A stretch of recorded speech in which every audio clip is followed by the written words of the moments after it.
नमस्कार माझे मित्र-मैत्रिणींनो, तुमचं स्वागत आहे नर्सिंग ऑफिसर आरती या यूट्यूब चॅनलवरती. तर आज आपण एक नवीन व्हॅकन्सीसोबत नवीन अपडेट घेऊन आलेलो आहोत. तर व्हिडिओ शेवटपर्यंत नक्की बघा. ही व्हॅकन्सी निघाली आहे मिझोराममध्ये निघालेली आहे.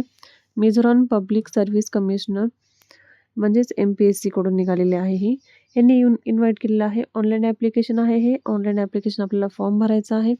याच्यामध्ये एलिजिबिलिटी कॅटेगरी कोणती आहेत, कॅन्डिडेट वगैरे ते सगळं आज सांगणार आहे मी. तर व्हिडिओ शेवटपर्यंत नक्की बघा. यामध्ये 42 पोस्ट आहे, म्हणजे 42 हे टोटल पोस्ट निघालेले आहेत नर्सिंग ऑफिसरचे. तर आपण हे डिटेलमध्ये व्हिडिओ बघूयात आता खाली. मिझोराममध्ये नाही का व्हॅकन्सी नाही का 42 ची व्हॅकन्सी निघालेली आहे. 8 मेला हे रिलीज झालेलं आहे, ते 12 जूनपर्यंत आहे. याच्यामध्ये 12 जून ही लास्ट डेट आहे. त्याच्यामुळे लवकरात लवकर अप्लाय करावे सगळ्यांनी. आणि याच्यामध्ये नाही का विशेष म्हणजे स्टाफ नर्स, नर्सिंग ऑफिसर आणि स्टाफ नर्स दोघांसाठी पण निघालेले आहे.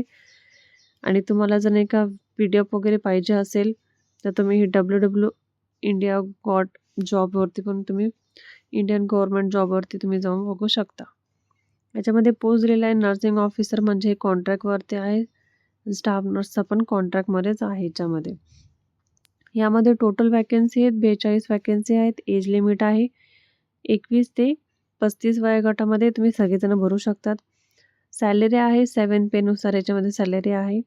मिनिमम क्वालिफिकेशन आपलं काय पाहिजे, RN RM म्हणजे याच्यामध्ये RNM पण आहेत इन्क्लूड. GNMचं सर्टिफिकेट पाहिजे तुम्हाला.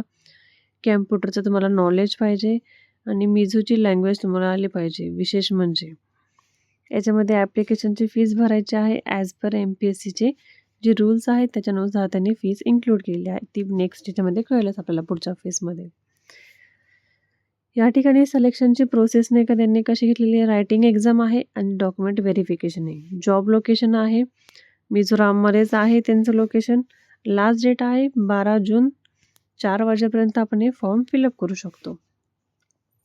यामध्ये त्यांनी नाही का आता पोस्टचे नेम आणि टोटल पोस्ट कोणते कोणते ते सांगितले आहेत. नर्सिंग ऑफिसरसाठी 40 पोस्ट आहेत आणि स्टाफ नर्ससाठी 2 पोस्ट काढलेले आहेत. असे टोटल 42 पोस्ट आहे त्याच्यामध्ये.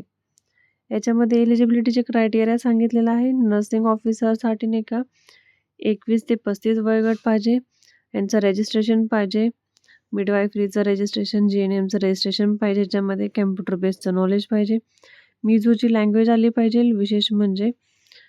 आणि 10वी पास झाल्यानंतर ही मिझोची लँग्वेज घेतात त्याच्यामध्ये. स्टाफ नर्ससाठी पण सेम तीच प्रोसेस आहे. याच्यामध्ये पण तुम्हाला नाही का 21 ते 35 वयोगट सांगितलेलं आहे. GNMचं सर्टिफिकेट पाहिजे. रजिस्ट्रेशन रिन्युअल पाहिजे. नंतर तुमचं कॅम्प्युटर बेसचं नॉलेज पाहिजे. मिझोची लँग्वेज आली पाहिजे. त्याच्यामध्ये पण आपल्याला हे सांगितलेलं आहे. यामध्ये सिलेक्शन प्रोसेस त्यांनी सांगितलेली आहे. रायटिंग एक्झाम आणि डॉक्युमेंटरी एक्झाम आहे याच्यामध्ये. आता ह्याच्यामध्ये नाही का फीस त्यांची ॲज पर रूलनुसार ते फीस सांगणार आहेत. यामध्ये इम्पॉर्टंट डेट आहे आपल्याला रिमाइंडरनुसार सांगितलेलं आहे. त्यांनी रजिस्ट्रेशनसाठी सांगितलेले 8 मे 2026 पासून स्टार्ट झालेले आहेत फॉर्म फिलअप करण्यासाठी. लास्ट डेट आहे 12 जून 2026 4 वाजेपर्यंत आपण फॉर्म फिलअप करू शकतो. लास्ट डेटमध्ये आपण वन टाईम रजिस्ट्रेशन करू शकतो, ते पण न्यू युजर IDनी. 12 जून 2026 पर्यंत आपण 4 वाजेपर्यंत फॉर्म फिलअप करू शकतो. रायटिंगची एक्झाम नाही का ते म्हणजे नोटिफाईड टाकतील आपल्याला नोटिफिकेशन ज्यावेळेस असेल त्यावेळेस आपल्याला कळेलच. यामध्ये इम्पॉर्टंट लिंक सांगितलेली आहे. जर तुम्हाला याची PDF पाहिजे असेल तर तुम्ही ह्यांच्या नाही का वेबसाईटवरती जाऊन तुम्ही PDF घेऊ शकता. आणि मिझोरामचं ऑनलाईन ॲप्लिकेशन करायचं असेल तर त्यांचं पोर्टल आहे, त्या पोर्टलवर जाऊन तुम्ही ॲप्लिकेशन करू शकता. आणि हे टेलिग्राम वगैरे त्याला सगळे अटॅच आहेत. हाऊ टू अप्लाय ह्याच्यामध्ये सांगितलेले स्टेप बाय स्टेप. त्याच्यामध्ये का फर्स्ट आपल्याला MPSCच्या ऑनलाईनच्या पोर्टलवरती जायचं आहे, कंप्लीट करायचं आहे वन टाईम रजिस्ट्रेशन याच्यामध्ये. आणि त्याच्यानंतर ऑलरेडी रजिस्ट्रेशन असेल तर लॉग इन करायचं आहे त्याच्यामध्ये. आणि ॲप्लिकेशन लॉग इन झाल्यानंतर पर्सनल डिटेल, एज्युकेशन आणि आपलं जे अदर एज्युकेशन डिटेल्स आहेत ते आपल्याला फिलअप करायचे आहेत. त्याच्यानंतर आपल्याला अपलोड करायचे आहेत फोटो, स्कॅन कॉपी करायचे आहे त्याच्यामध्ये. पेमेंट आपल्याला हे ऑनलाईन मोडनुसार करायचं आहे आणि सबमिट करायचं. सबमिट केल्यानंतर एक प्रिंट ऑफ कॉपी आपल्याकडे ठेवायचं आहे. इन फ्युचरमध्ये आपल्याला ते विचारले तर आपल्याला लागेल, याच्यासाठी ठेवायचं आहे आपण. अशा पद्धतीने ही आपली आजची व्हॅकन्सी होते. व्हिडिओ आवडला असेल तर लाईक करा, शेअर करा आणि सबस्क्राईब करा. तर धन्यवाद.